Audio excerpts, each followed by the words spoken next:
Hi everyone, this is Dalise, but you might know me as Stamper Girl, here for Cat Scrappiness.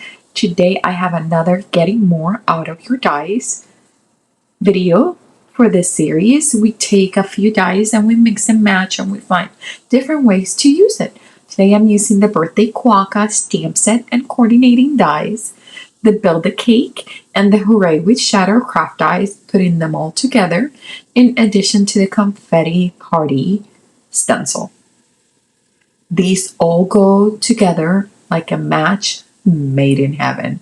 So let's start working on this card and show you how fast you can put this together. But also there is a second version where is a more simplified version of it.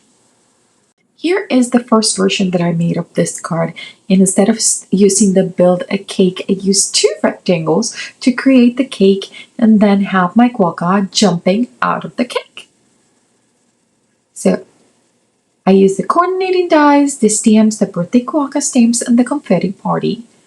And of course, the Birthday Quokka premium cardstock with the Hooray with Shadow to create this card.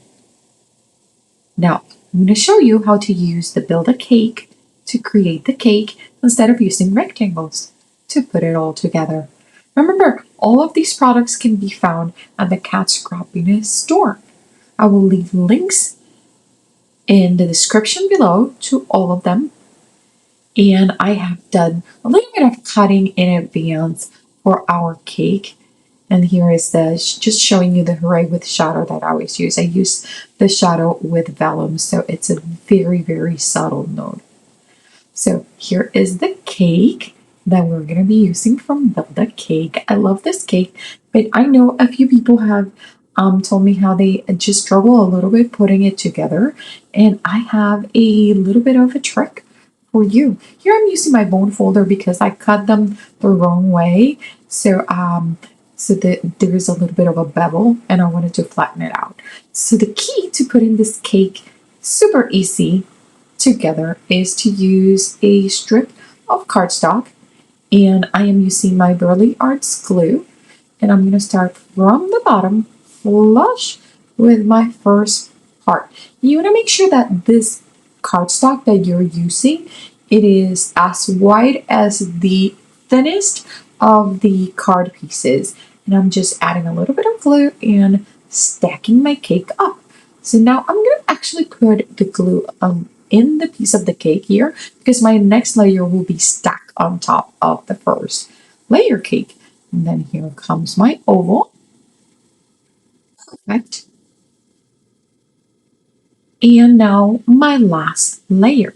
Now for the last layer, it's going to be a little bit different because I have the quokka jumping out of the layer. So I want to make sure that I have enough space of him coming out. And do notice how perfectly sized that strip of cardstock that we're using to glue it is of the size of the width of my cake. And I only put glue on the left and right sides, and see how I am just making sure that I do not overlap that top oval.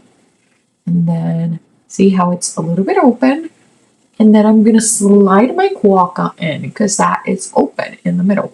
And I need a little bit more glue on that right side, but that is the idea because he is jumping out of that cake. I want to make sure that I cut all the excess here, and look how I'm just making sure that I'm cutting underneath it so none of it is showing.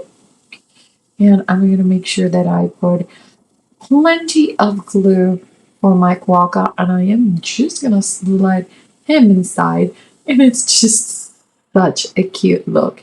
I did color my quokka with some watercolor pencils, and yes, this creates a much smaller cake, but I think it's such a cute look.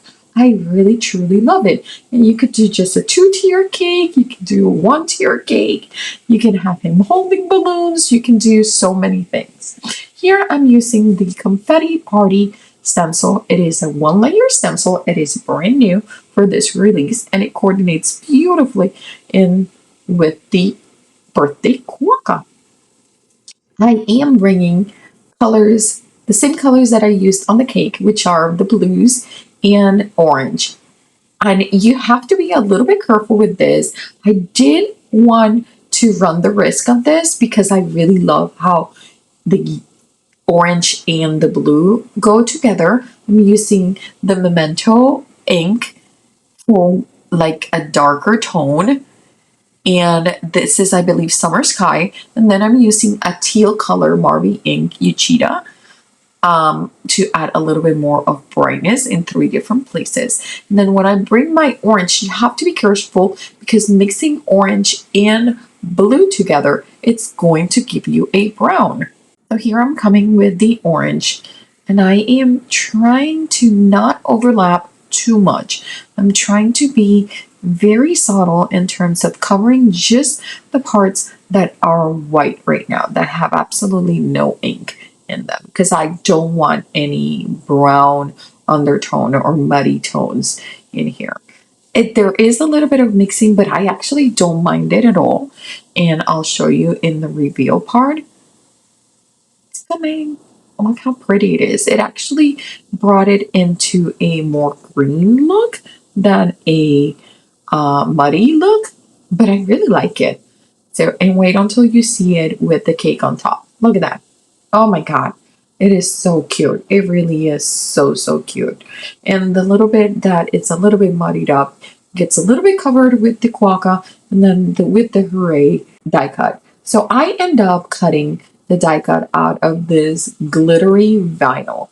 Glittery vinyl, it is known to be such a trouble to be die cut. This actually die cuts really good with the Hooray, even though it gave me a little bit of a trouble because I had to remove all the little tiny pieces. I'm going to be using my little sidekick to cut and die cut the Hooray all together. It fits beautifully into the smaller size machines, and you'll see me weave a little bit of the pieces, the centers of the words, which are a little bit of a trouble, but it's not because of the die cut, it's because of the glitter vinyl. This is glitter vinyl. By the way, it is gorgeous. Wait until you see it. It is so worth it. So, I decided to go with a black shadow layer for this because I wanted to pop. Look how in my second card you see the black frame on that cake, and it just really, really pops. Here I'm bringing a piece of release tape right here. That white paper is a piece of release tape, and I'm like just trying to make sure that I can start putting my vinyl, and then it all really falls into place once you start it going. And seriously, this vinyl is gorgeous. It is so worth all the trouble that it gives me every single time I use it. Here it is all together. I am putting it, trying to decide what location. Look how it just pops. It just almost looks like it's like almost like a float. And that's like the big label, like the big hello, hooray. It's just beautiful. I don't think this card needs much. I love this darkness of the white. You could have come with a little bit of your blending brushes to blend a little bit of the orange or a little bit of the blue, but I actually like this because it's almost like when he came out of the cake, all this confetti just jumps out with him. I do decide at the end to add a few of the brand new glittery, these hexagonal shapes that are in the store. I end up using the blue, the white, and the orange. They are fabulous. They glue super nicely. They are flat, super thin. Here I'm showing you how I like putting a little piece of washi tape on the side that has the pokey tool, and then I'm using my Burley Arts glue, and I just throw them on top of the card, and wherever they land, that is where I am actually placing them. They are so fabulous. I think they are just the perfect touch at the end of this card because it just brings a little bit of glitter and shimmer, and it's just seriously perfect. And I realized there's one piece that I did not glue. There it is. So I decided to just add a tiny bit glue dot, glue piece, and just here it is. It's perfect. Remember, if you do love our content, make sure do you like and subscribe. These are the colors of the brilliant confetti dot sequins that we added at the end. Here are all the products that I use. Make sure that you like, subscribe, and hit that notification bell. I would love it also if you come and visit me at Stamper Girl here on YouTube. And remember, don't leave your crafting for tomorrow. Start today. Bye.